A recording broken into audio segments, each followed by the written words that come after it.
que será que algumas pessoas não gostam nem de ouvir falar na palavra trabalho? Você já encontrou a sua verdadeira vocação? Para você, o trabalho é um castigo ou uma dádiva? É sobre isso que nós vamos falar aqui hoje no canal, logo após a nossa vinheta tradicional. Aguarde só um instante.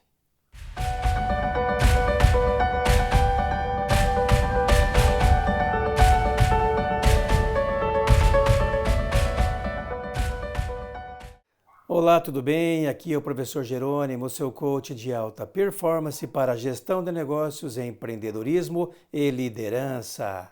Porém, antes de a gente começar a discorrer aqui sobre o assunto de hoje, gostaria que você não esquecesse de colocar o seu like aqui no nosso vídeo para promover o nosso canal. Inscreva-se se você ainda não se inscreveu e, principalmente, ative o sininho para que você possa receber aqui as notificações regularmente. Caso contrário, você vai ficar por fora aqui dos assuntos que a gente comenta e ajuda as pessoas a trabalharem todas as semanas. Conto com você. Bom, o assunto de hoje aqui é trabalho. Como aprender a gostar daquilo que você faz. Obviamente você não nasceu gostando e não nasceu fazendo aquilo que você faz. Mas será que é possível aprender a gostar daquilo que a gente faz? Vamos ver aqui se eu consigo te ajudar de alguma maneira a entender um pouco melhor essa relação de amor e ódio, como eu digo sempre, entre o ser humano e o trabalho. Vamos lá? Para entender um pouco mais essa relação, é preciso entender primeiramente a origem do trabalho. Como é que nós chegamos aonde chegamos? Por que nós aprendemos a trabalhar? Por que nós procuramos empregos e outros procuram negócios? Por que alguns fazem questão de ter a carteira profissional? Por que outros não estão nem preocupados com isso, mas ganham muito dinheiro também, independente de terem um trabalho formal ou não? Para poder entender tudo isso, nós vamos recorrer lá ao capítulo 3, versículos de 16 a 20 da Bíblia. Isso mesmo. Ainda que você não tenha lido a Bíblia, esse capítulo e esses versículos fazem uma diferença brutal na nossa vida até hoje. Dependendo de como você foi criado, você vai entender aqui o que eu digo.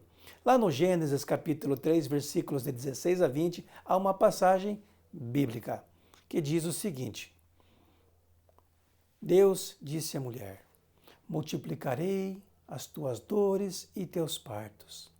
Estarás sob o poder do marido e ele te dominará. Darás à luz aos filhos com dor. E tu, porque destes ouvidos à voz da tua mulher, a terra será maldita por tua causa. Ela te produzirá espinhos e abrolhos. Tirarás o sustento do suor do teu rosto, até que voltes ao pó, porque viestes do pó e em pó te hás de tornar.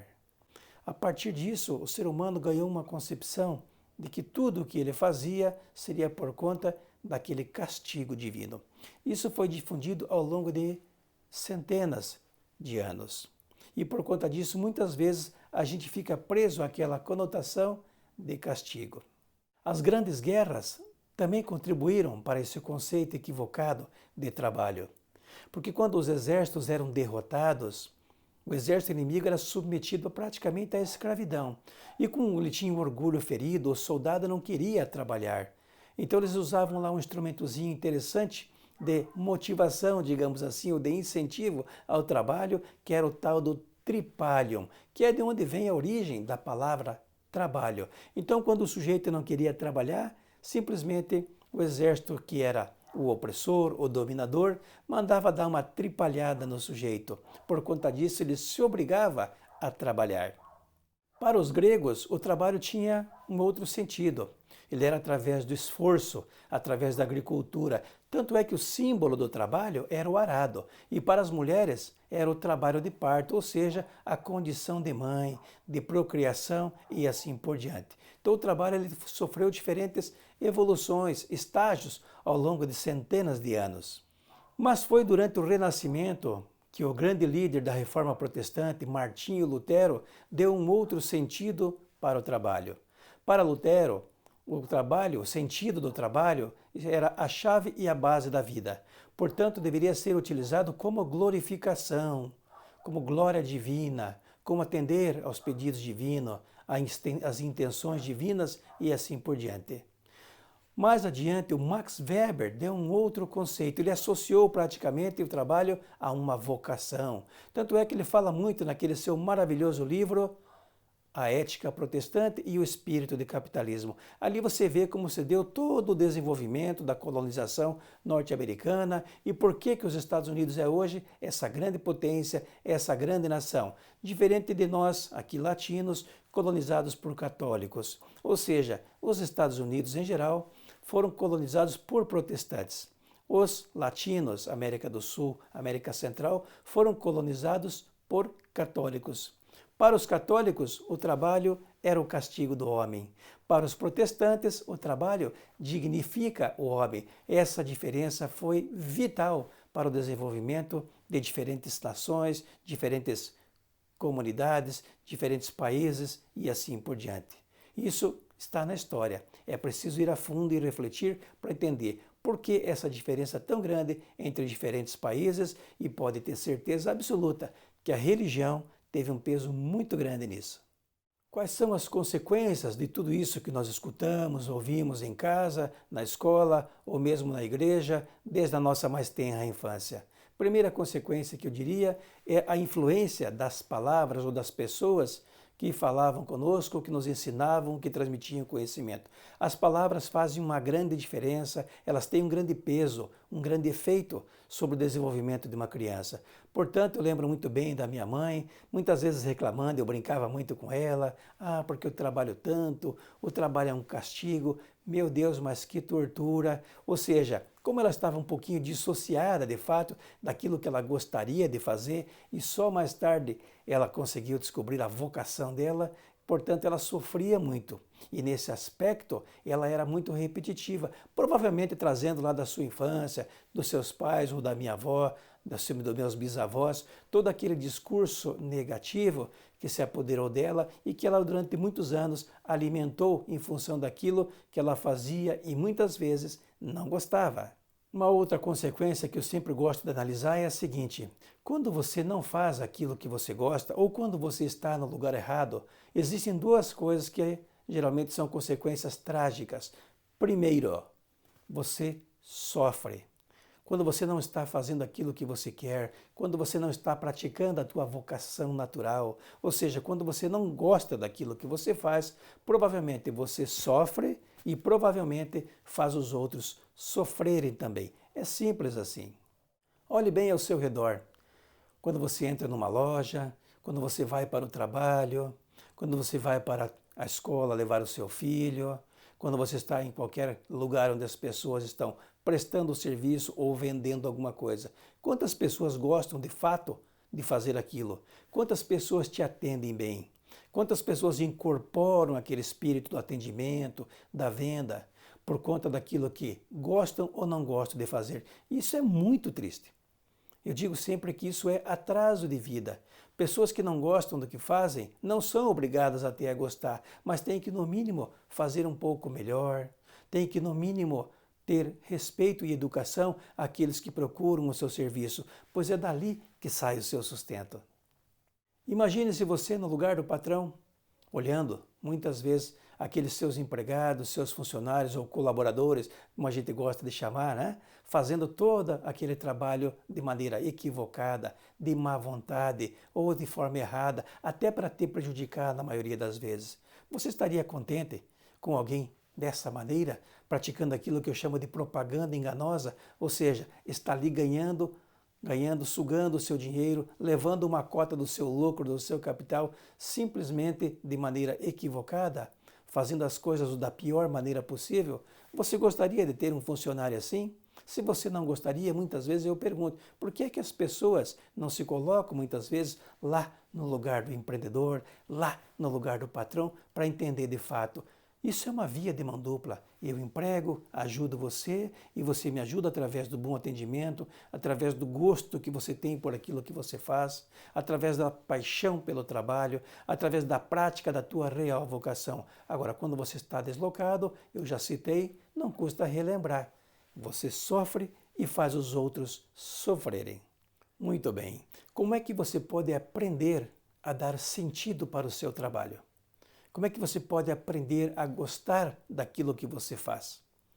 Como é que você pode aprender a ser uma pessoa mais profissional, mais alegre, mais efetiva, independentemente da posição ou do cargo que você ocupa? Eu vou deixar aqui para você algumas dicas especiais da minha experiência, da prática de pesquisa, que você vai aplicar a partir de agora, porque eu tenho certeza que, independentemente de você gostar ou não daquilo que você faz, você está pensando lá na frente. Talvez você esteja aqui nesta empresa hoje e não goste nem da empresa, nem do chefe, nem daquilo que você faz. Mas você tem que olhar lá na frente. Um dia você não vai estar mais. E se você alimentar esse discurso negativo, essa preguiça, essa falta de comprometimento com os resultados e tudo mais, provavelmente lá na frente você vai sofrer e vai praticar a mesma coisa que você praticava nessa empresa. Vamos lá?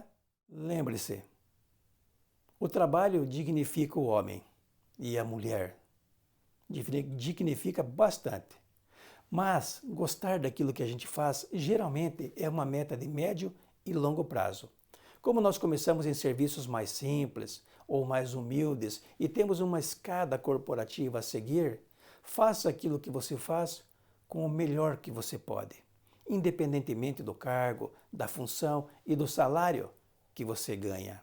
Lembre-se, é uma meta de longo prazo, é uma escada que você vai galgando e é uma cultura que você vai cultivando ao longo da sua vida. Ninguém começa exatamente fazendo aquilo que quer, por isso você tem que olhar de médio e longo prazo e fazer da melhor forma possível para que você possa ser percebido de maneira diferente. Outra questão importante, tem que haver sentido naquilo que você faz. Ainda que você tenha um cargo de menor importância, ainda que você tenha uma função simples dentro da organização, tem que haver sentido naquilo que você faz.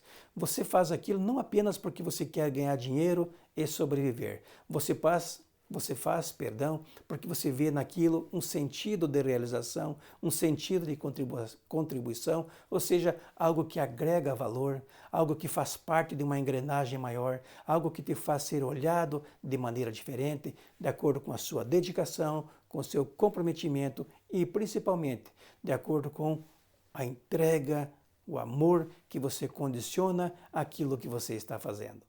Quando você descobrir a tua verdadeira natureza, o teu verdadeiro eu, não importa a função que você ocupa, não importa o cargo que você tem, não importa o salário que você ganha.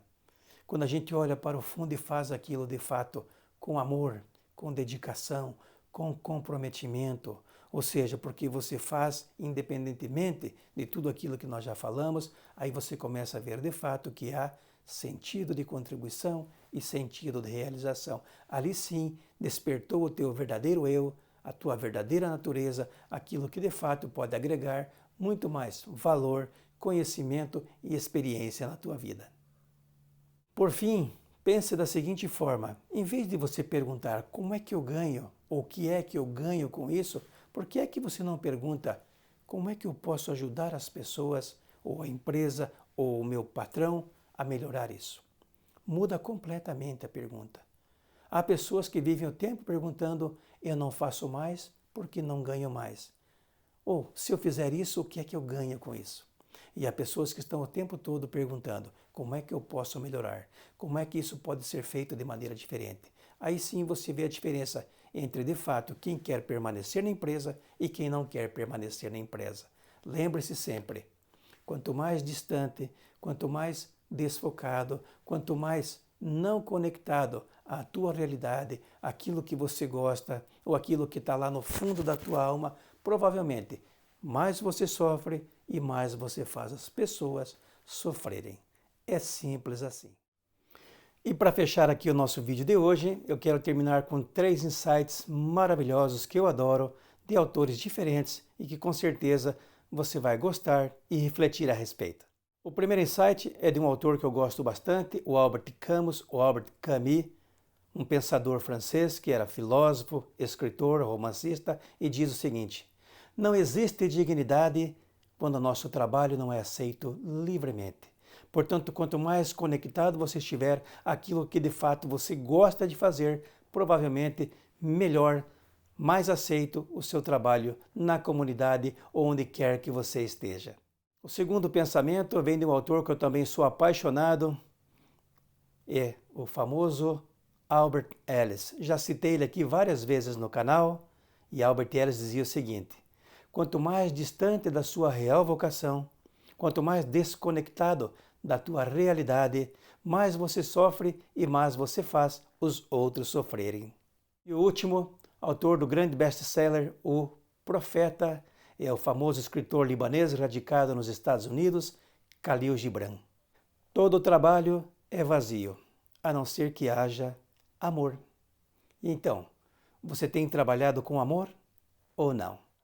Gostou do vídeo? Tenho certeza absoluta que sim. Portanto, não esquece, deixa aqui o seu like, ative o sininho para receber semanalmente as nossas notificações, compartilhe com o maior número de pessoas possível, assim você ajuda também a divulgar o nosso canal. E, se ainda não se inscreveu, inscreva-se e participe regularmente. Muito obrigado mais uma vez por compartilhar, por assistir e por curtir os meus vídeos. Até o próximo vídeo, se Deus quiser.